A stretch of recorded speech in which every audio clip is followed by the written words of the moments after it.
Hello everyone, అందరు ఎలా ఉన్నారు? నేనైతే నాట్ బ్యాడ్. చూసారు కదా ప్రోమోనే ఎంత బాగుందో. మా ఫ్యామిలీ అంతా కలిసి కంది కట్టుకుని వెళ్ళామన్నమాట.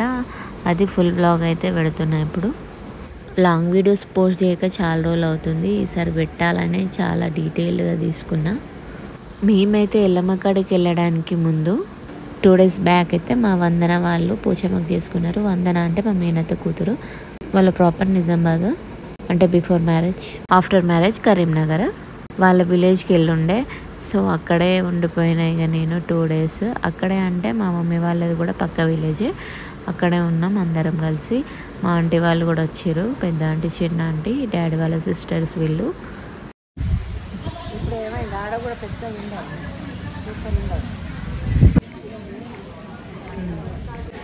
ఒక 1 day ఈజీగా గడిచిపోయింది. ఈ తర్వాత రోజు మార్నింగే రెడీ అయ్యి ఎల్లమ్మ కాడికి వచ్చినాం. ఫస్ట్ నేను మా ఆంటీ వాళ్ళతో వచ్చిన కార్లో, మా నాన్నమ్మ, నేను, మా డాడీ, ఆంటీ వాళ్ళ అందరం ఒక కార్లో, ఇంకా మిగిలిన వాళ్ళు మా హస్బెండ్, పిల్లలు, మా మమ్మీ వాళ్ళు, ఇంకా మా సన్ని వాళ్ళు, వీళ్ళందరూ ఇంకో కార్లో అనమాట. ఇక వందన వాళ్ళు కూడా సపరేట్ కార్ తీసుకొని వస్తారు అందరు కలిసి. ఇక వాళ్ళు వచ్చేసరికి మేమైతే బోనాలు వండుతున్నాము. మా ఆంటీ 2 వండింది, ఒకటి ఆంటీ వాళ్ళది, ఒకటి మా మమ్మీ వాళ్ళది అనమాట. ఎవ్రీ ఇయర్ ఇక్కడ బోనాలు చేసుకుంటాము, జాతరకి ముందు కానీ జాతరకి తర్వాత కానీ. ఈసారి జాతర అయిపోయిన తర్వాత వచ్చినాము. మా నాన్నమ్మ చేస్తుండే కాబట్టి అట్లనే మా మమ్మీ వాళ్ళు చేస్తారు. ఇప్పుడు మా నాన్నమ్మ వాళ్ళ అమ్మగారు ఊరు అనమాట, కంది కట్టుకోరు. సో అట్లనే అలవాటు అయిపోయింది బోనం చేయడము. ఆ ఊర్లో ఉన్న వాళ్ళందరూ చేస్తారు. సో మా నాన్నమ్మతో మా మమ్మీ అనమాట. ఇక మా ఆంటీ అంటే మా డాడీ వాళ్ళ చెల్లె, ఆమె కూడా లాస్ట్ ఒక 5-6 years నుంచి రెగ్యులర్గా చేస్తుంది ఎవ్రీ ఇయర్ బోనము. మా పెద్ద ఆంటీ అంటే మా డాడీ వాళ్ళ అక్క, వాళ్ళది నిజామాబాద్ కాబట్టి దూరం కాబట్టి ఎప్పుడైనా మొక్కుకున్నప్పుడే ఆటానికి వస్తుంది అనమాట. పెళ్ళిళ్ళు కానీ పిల్లలు కానీ పుట్టినప్పుడు అట్లా మొక్కుకున్న తీరు. ఇక మేము దగ్గర ఉంటాం కాబట్టి రెగ్యులర్గా చేసుకుంటాం అన్నట్టు. మేము మార్నింగ్ 8:30 వరకు ఇక్కడికి వచ్చేసినాం కాబట్టి ఎవ్వరు లేరు. అప్పుడప్పుడు ఇంకా జనాలు వస్తున్నారు. ఇక్కడ ఎప్పుడు ఖాళీగా ఉండదు, ఎవరో ఒకరు వస్తూనే ఉంటారు టెంపుల్కి. అంత ఫేమస్ అనమాట. ఎంత దూరం నుంచి వెళ్ళో కూడా తెలుసుకొని వస్తారు. అంత ప్రత్యేకత ఉంది గుడికైతే. తెలిసిన వాళ్ళు ఎవరైనా ఉంటే కామెంట్ చేయండి గుడి గురించి. కంది కట్టుకూరు ఎల్లమ్మ టెంపుల్. ఇక్కడ స్పెషల్ థింగ్ ఏంటంటే ఈ పుట్టలో నుంచి ఒక చిన్న పాప వేలు బయటికి చూపించడం. అది రియలే, కొన్ని వందల సంవత్సరాల క్రితం జరిగిన స్టోరీ అనమాట అది. ముందుగా మనం ఇక్కడ ఈ గుడి ఎట్లా వెలిసింది అనేది చెప్పుకుందాం షార్ట్కట్లో. కందిరెడ్డిపల్లి అని ఒక విలేజ్ ఉంటుండేనట. అక్కడ ఉన్న వాళ్ళంతా కందివారే అట. వాళ్ళ ఫ్యామిలీ వేములవాడ వెళ్ళి దర్శనం చేసుకుని ఇట్లా నుంచి నడుచుకుంటూ వస్తున్నారట. ఒక చెట్టు దగ్గర విశ్రాంతి తీసుకుంటారట. వాళ్ళకు ఒక చిన్న పాప అంట. ఆ చిన్న పాప వాష్రూమ్ కానీ ఇట్లా కొంచెం దూరం వచ్చి పుట్ట లోపలికి వెళ్ళిపోయిందట. అంటే మాయమైపోయిందట. వీళ్ళ ఎంత వెతికినా కనిపించలేదట. ఎంతసేపు చూసినా కనిపించకపోయేసరికి అలసిపోయి వాళ్ళు పడుకున్నారంట. అప్పుడు పాప పుట్టలో నుంచి వేలు చూపిస్తూ నేను ఇక్కడ ఉన్నా అని అరిచిందంట. వాళ్ళు భయంతో ఎంత తవ్వినా కూడా ఆ పాప లోపలికే పోతుందంట, కానీ బయటికి రావట్లేదట. పాప కోసం ఎంతో ట్రై చేసిరట బయటికి తీయడానికి. బట్ ఆ పాప ఇంకా లోపలికి పోయింది కానీ బయటికి రాలేదంట. ఎంత తవ్వినా రాకపోయేసరికి అలసిపోయి స్పృహ తప్పి పడిపోయారంట. ఇక వాళ్ళకి కళలోకి ఆ పాపనే అమ్మవారి రూపంలో వచ్చి, నాకు ఇక్కడ గుడి కట్టించండి, నేను కందివారి ఆడబిడ్డను, ఎల్లమ్మ తల్లిని, నన్ను ఇక్కడ నిలుపుకోండి, నాకు ఒక గుడి చేయండి, మీరు కూడా ఇక్కడే ఇల్లు నివాసం చేసుకోండి, మీరు ఎట్లెట్లా ఎదుగుతుంటే నాకు అట్లా పూజలు అందించాలి, ప్రతి సంవత్సరం నాకు బోనాలు ఆటలతో పూజలు చేయాలి, అవన్నీ చెప్పిందంట. ఇక వాళ్ళు సరే అని చెప్పి ఫస్ట్ దేవుడికి ఒక చిన్న గుడి కట్టించిండ్రంట. గుడిసెలాగేసి వాళ్ళు కూడా అక్కడే ఉన్నారంట. మెల్లమెల్ల గ్రామం అంతా డెవలప్ అయిందట. ఇట్లా లాస్ట్కి కంది కట్టుకూరు అని అట్లా పేరు వచ్చిందనమాట. ఇక్కడ మాత్రం ఎవ్రీ ఇయర్ ఫస్ట్ కందివారి వాళ్ళ ఇంటి వాళ్ళ బోనాలు, బియ్యం బట్టలు అవి అమ్మవారికి చెందిన తర్వాతనే, అంటే అమ్మవారికి పెట్టిన తర్వాతనే వేరే వాళ్ళు ఎవరైనా చేయాలి బోనాలు. ఫస్ట్ వాళ్ళదే ఉంటుంది అనమాట. వాళ్ళ ఇంటి ఆడబిడ్డనని చెప్పింది కాబట్టి ఫస్ట్ వాళ్ళే అన్ని పూజలు చేయాలి. ఇప్పుడు ఎట్లా నడుస్తుందో తెలియదు కానీ యాక్చువల్గా ప్రాసెస్ అయితే అది. మెల్లమెల్లగా ఈ న్యూస్ అంతా స్ప్రెడ్ అయితే చాలామందికే తెలిసింది. కంది కట్టుకూరు అంటే ఆల్మోస్ట్ తెలంగాణలో అందరికీ తెలిసే ఉంటుంది. వేరే కొన్ని స్టేట్స్ వాళ్ళకు కూడా తెలుసు ఇది. ఆ ఊరు కొట్టుకపోకుండా అమ్మవారే కాపాడుతుంది అనుకోవచ్చు. అంత పవర్ ఉంది కంది కట్టుకూరు అంటే. ఆ ఊర్లో ఉన్న వాళ్ళు లక్కీ ఫెలోస్. ఎవ్రీ ఇయర్ జాతర. అఫ్కోర్స్ మేము కూడా ఎవ్రీ ఇయర్ వెళ్తున్నాం. బట్ చిన్నప్పుడైతే జాతరకి వెళ్ళేటోళ్ళము. ఇప్పుడు ఎవరి లైఫ్ వాళ్ళది కాబట్టి ఇట్లా వీలున్నప్పుడు అందరం మా ఫ్యామిలీ అయితే కలిసి వెళ్తామన్నమాట. ఇట్లా జూన్లో కానీ మే ఎండింగ్లో అట్లా. చిన్నప్పుడు ఇంకా బాగా గుర్తున్నాయి. జాతర టైంలో బండ్లు తిరుగుతాయి అన్నమాట. మేము వచ్చి అక్కడ వెయిట్ చేసేటోళ్ళం నైట్ వరకు.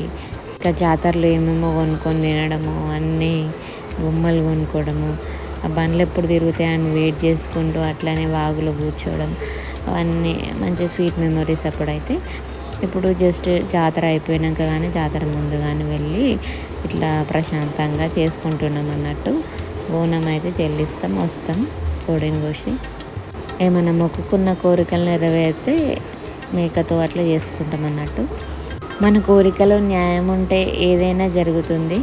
కాకపోతే కొంచెం టైం పట్టచ్చు అంతే. ఇక గుడి స్టోరీ అయిపోయింది కదా, ఇక మా స్టోరీ చూడండి.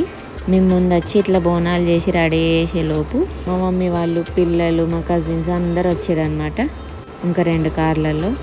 ఇక మేము తొందర అన్నీ రెడీ చేసుకొని బోనం తీసుకొని లోపలికి వెళ్ళాలి. అదంతా ప్రాసెస్ అయ్యి కూర అయ్యే వరకు లేట్ అవుతుంది కాబట్టి దానికంటే ముందు తలకే కూర తీసుకొని మేము వండుకున్నాం. సో ఆకులైన వాళ్ళు ఎవరైనా ఉంటే తింటారని చెప్పి. ఈ పుట్టకి ఎందుకో ఎప్పుడు చూసినా లాకేషే ఉంటుంది. దాంట్లోకి మేము పోరాదో ఏమో అసలు. గుడి చుట్టూ తిరిగేటప్పుడు ఆ పుట్ట చుట్టూ కూడా ఇట్లా తిరుగుతారనమాట. నాకు ఇట్లా శివశక్తులను ఇట్లా డైరెక్ట్గా క్యాప్చర్ చేయడం అంటే ఇష్టం. అందుకే అప్పటి నుంచి వీడియోస్ తీస్తున్న వాళ్ళని. అంటే నేను వాళ్ళని రియల్ దేవుడని ఫీల్ అవుతా. వాళ్ళు ఇట్లా వీడియోస్లో ఉంటే నాకు అదొక హ్యాపీనెస్. కొందరు ఫేక్ అని అనుకుంటారు, కానీ వాళ్ళకి నటించాల్సిన అవసరం లేదు కదా. శివశక్తులు అనేది ఇప్పుడు వచ్చింది కాదు, ఎన్నో సంవత్సరాలు పురాతన కాలం నుంచే ఉన్నది కాబట్టి మనం వాళ్ళని తప్పు పట్టద్దు. కొంతమంది ఉంటారు ఫేక్, కాకపోతే రేర్ అంతే.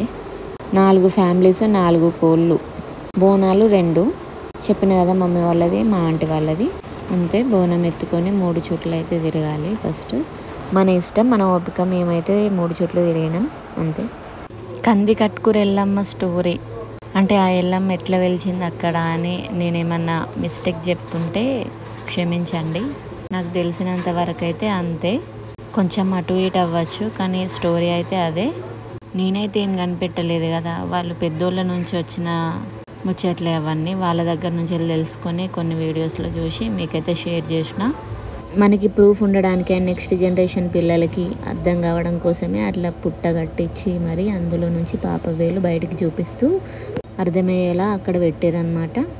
అట్లా ఉండేసరికి అందరికీ ఆ స్టోరీ ఏంటి అని తెలుసుకోవాలనిపిస్తుంది అన్నట్టు.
మంగళవారం, ఆదివారం ఎక్కువ జనాలు వస్తారు అన్నట్టు. మేము పోయింది మంగళవారమే, అందుకే అంతమంది ఉన్నారు.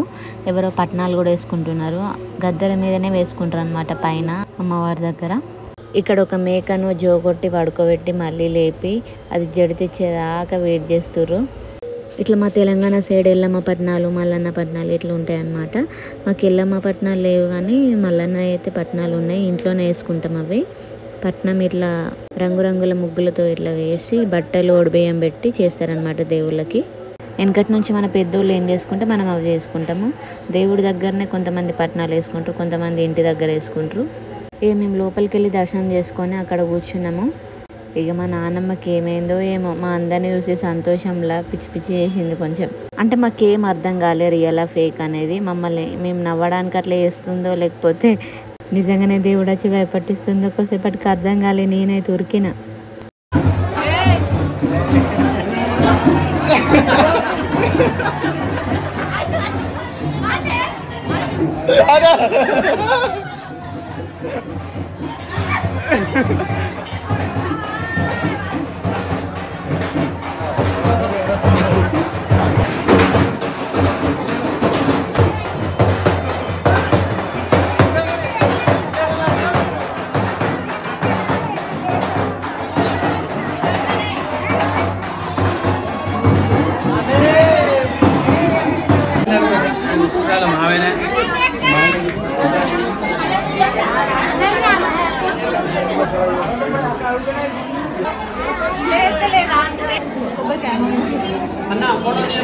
గర్భగుడి లోపల అమ్మవారిని అసలు ఫోటో కూడా తీయనియరు. అట్లాంటిది మా సన్ని మెల్లగా వీడియో అయితే తీసిండు. దాంట్లో అమ్మవారు ఎంత మంచిగా కనిపిస్తుంది వెండి కళ్ళతోని. చూడండి మీరు కూడా. ఇక మాకు ఎక్కడికైనా ఫ్యామిలీ అందరికీ ఫొటోస్ వీడియోస్ ముఖ్యం. ఈ ఇన్స్టాగ్రామ్ యూట్యూబ్ రెగ్యులర్గా ఇట్లా పెడుతున్నప్పటి నుంచి ఇంకా బాగా ఎక్కువ అయిపోయింది మాకైతే.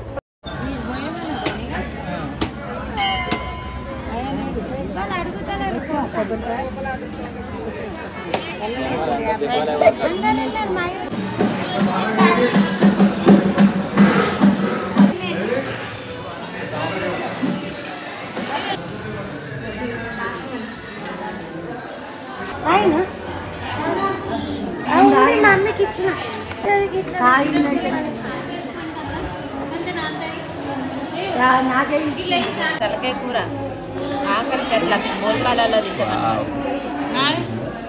ఈమె ఎందుకు ఏమో మంగళవారం అది అందుకొచ్చి సోరకాయ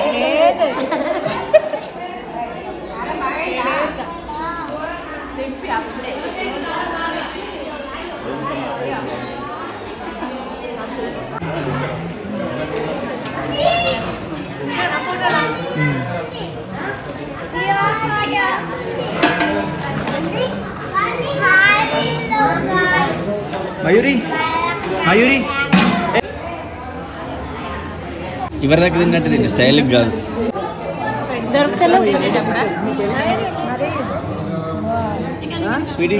మరి అంత మంచిగా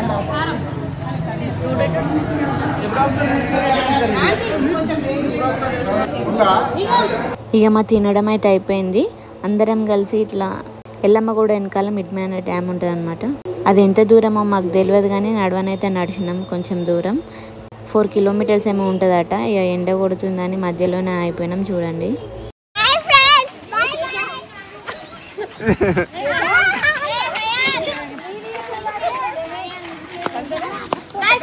కొత్త పెళ్లి కూతురు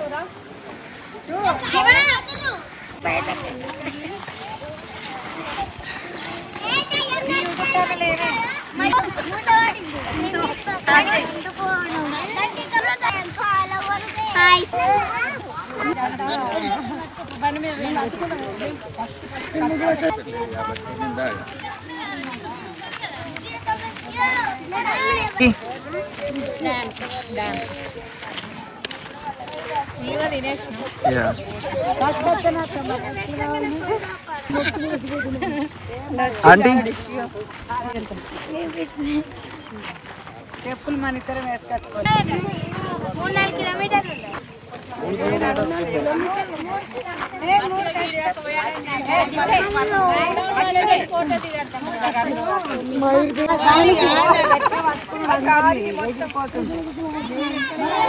అక్కడ దాకా వెళ్ళిన వాళ్ళం మధ్యలోనే ఆగినాం. వెనకాల బ్యాక్గ్రౌండ్ మంచిగా ఉంది. ఇంకా వాటర్ వస్తున్నప్పుడు అయితే ఎంత బాగుంటుందో. ఇక అందరం కలిసి చక్కగా ఫోటో తీసుకొని వచ్చినాం. కాసేపు కామెడీ చేసుకొని నవ్వుకుంటూ అట్లా డ్యాన్సులు చేసినాం అనమాట.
మా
ఫ్యామిలీలో అయితే డ్యాన్స్కి ఇచ్చిన ప్రిఫరెన్స్ ఇంకా దేనికి ఇయ్యము.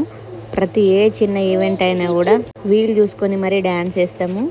బాక్స్ లేకపోతే కార్ డోర్ తీసైనా డ్యాన్స్ వేసుకుంటాం. ఎప్పుడు ఇంట్లోనే వేస్తాం కానీ ఈసారి ఎందుకు అక్కడ చేయాలనిపించింది. అట్ లాస్ట్కి గుడి వెనకాల అనమాట అది. మేము తీసుకున్న రూమ్ దగ్గరే కార్ పెట్టుకొని అట్లా చేసినాం. అక్కడ మమ్మల్ని చూసిన వాళ్ళు కొంతమంది హ్యాపీగా ఫీల్ అవుతారు. వాళ్ళకి చేయాలని ఉంటుంది. వాళ్ళు కొంతమంది ఇంట్రోవర్ట్ ఉంటారు అనమాట. ఇక కొంతమందికి ఏమో నచ్చదు. ఇట్లా కొంతమంది చేయాలని ఉన్నా కూడా చేయలేకుండా వాళ్ళ ఇంట్లో వాళ్ళని బట్టి మెదులుతారనమాట. ఎందుకు అట్లా చేయడం? మనకి ఏదనిపిస్తే అది చేయాలి. ఉన్న రోజులు ఎంజాయ్ చేయాలి లైఫ్ని. ఎప్పుడు కలిసి ఉంటామో తెలియదు, ఎప్పుడు విడిపోతామో తెలియదు. అందరితోటి ఉన్నంతసేపు హ్యాపీగా మెమొరీస్ అయితే క్రియేట్ చేసుకోవాలని నా ఫీలింగ్ అనమాట. ఇక డ్యాన్స్ అయిపోయినాక నేను మా సన్ని మా వందన ముగ్గురం కలిసి పైనకి వెళ్ళినాం. ఇంకా స్కూటీ తీసుకొని డ్యామ్ పైకి ఎక్కినాం అనమాట. చాలా బాగుంది అక్కడ వ్యూ అయితే. సేమ్ కరీంనగర్లో డ్యామ్ ఎట్లుంటుందో ఇక్కడ కట్కూర్ దగ్గర మిడ్ మేనర్ డ్యామ్ కూడా అంతే అనిపించింది. లాస్ట్ 5 years నుంచి ఇక్కడ డెవలప్మెంట్ జరుగుతుంది. నేను ఎప్పుడు వెళ్ళలేదు పైకి. ఈసారి అయితే మంచిగా వెళ్ళిన వీలు చూసుకొని వెళ్ళి మామూలుగా ఉంటాను. అక్కడికి వెళ్ళి ఒక రీల్ చేసుకున్నా. పైనుంచి వెళ్ళి చూస్తే మంచిగా ఊరంతా పచ్చగా చాలా బాగా అనిపించింది. ఈ రీల్ నేను ఆల్రెడీ ఇన్స్టాగ్రామ్లో అప్లోడ్ చేసిన, షార్ట్ కూడా పెట్టిన యూట్యూబ్లో. మా వందన పెళ్ళి తర్వాత నేను మా వందన కలిసి ఫస్ట్ రీల్ అనమాట ఇది. అక్కడ డ్యాన్స్ వేసేసుకొని కిందికి వచ్చేసినాము. వాళ్ళు ఫోన్ చేస్తే మా తాత చూడండి బీర్ చూపిస్తున్నాడు తాగుతున్నా అని, కానీ కళ్ళతోనే సరిపెట్టుకున్నాడు. ఆ బీర్ జస్ట్ చేతిలో పట్టుకున్నాడు. నేను అట్లా ఫోటో తీసిన మెమరీగా ఉంటుందని. మంచిగా లేదు చేదు వస్తుందని చెప్తుండు నాకే. ఇక మా డాడీ ఇచ్చినందుకన్నా కొంచెం తాగిండు బలవంతంగా. ఫేస్ అంతా ఎట్లా పెట్టిండు చూడండి. అసలు ఈ మందు తాగేటోళ్ళు ఎట్లా తాగుతారో ఏమో. ఆ చేదుని ఎట్లా ఇష్టపడతారు అసలు. ఇక తర్వాత అక్కడ నుంచి ఇంటికి వచ్చేసినాం. మన నిజామాబాద్ ఆంటీ వాళ్ళు నైట్ వెళ్ళిపోయారు. మేము నెక్స్ట్ డే మార్నింగ్ వెళ్ళిపోయినాం కరీంనగర్కి. తర్వాత అందరిది రొటీన్ లైఫ్. నేనైతే మా వందన వాళ్ళ ఫంక్షన్కి అటెండ్ కాకపోతే కట్టుకూరికి వచ్చేదాన్నే కాదు. అమ్మవారే పిలిపించుకుందన్నమాట నన్ను. అట్లా అనుకోవాలి అంతే. ఇక వీడియో ఎండ్ వరకు చూసిన వాళ్ళందరికీ థ్యాంక్ యూ సో మచ్.